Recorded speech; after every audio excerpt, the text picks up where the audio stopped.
لە غیابی سیاسی مام جەلالدا جگە لەوەی عێراق تووشی کاولکاری و وێرانی بووە و هەرێمی کوردستانی تووشی دەیان قەیرانی دارایی و ئابووری و ناکۆکی سیاسی هاتووە و بارودۆخی ژیانی هاوڵاتیانیش بە بارودۆخێکی مەترسیداردا تێپەڕدەبێت.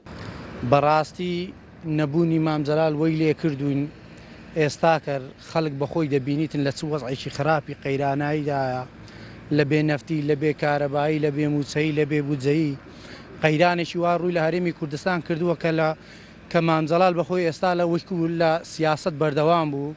خۆتان دەتانبین و ئێوەکو کەناڵەکانی ڕاگەیاندن دایم لەو ئەوانی مام جەلال کە ئەو شتانەی مام جەلال دەیکرد هیچ سەرکردەیەکی سیاسی کاریزما ئێستا وەکو مام جەلالی دووارە نابێتەوە لە کوردستاندا.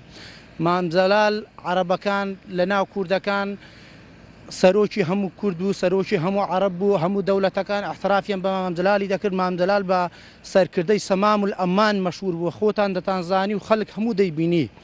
بخوای ما خەڵک هەمووی دەزانیتن، خەڵکی کوردستان و عێراق هەمووی دەزانی لە غیابی مام جەلال چۆن ڕوویدا و پێشتر پێشی مام جەلال لەسەر حکوم بوو، وەزعی عێراق چۆن بوو، وەزعی کوردستان چۆن بوو، یعنی هەموو کەسێک ئەوەی باش خەڵکی کوردستان هەمووی ئەوەی باش دەزانیتن.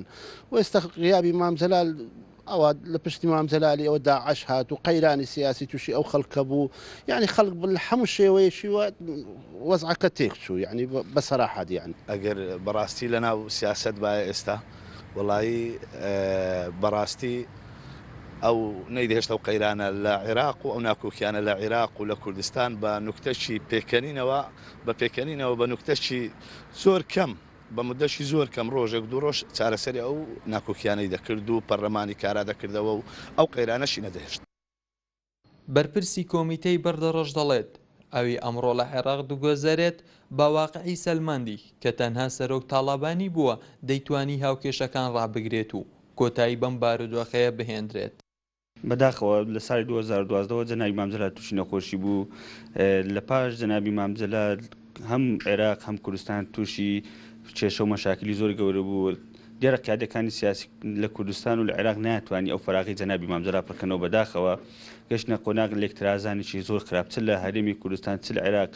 لە ئەنجامی ئەو لێکترازانە لە عێراق شەڕێکی گەورە تووشمان بوو، داعش هات و فەراغێکی گەورە لە کلێنی سیاسیەکان دروست بوو. لە هەرێمی کوردستان خۆتان زانەوە بەڕەو ساڵێک زیاتر دەڕوە پەرلەمانی کوردستان پەخراوە، هیچ سەرکردەیەکی سیاسی ئێستا نەیتوانێت شوێنی مام جەلال بگرێتەوە ئەو کێشە سیاسیان ئێستا لە هەرێمی کوردستان چارەسەر بکرێت. مام جەلال لە دوای نەخۆشکەوتنیەوە بۆشایەکی گەورەی لە دوای خۆی بەجێهێشت و لە ئێستادا عێراق و کوردستان و بەشەکانی تری کوردستان و ناوچەکان بەگشتی پێویستی زۆریان بە سیاسەتی حەکیمیانە و دووربیانە و جەنابی مام جەلالدا هەیە.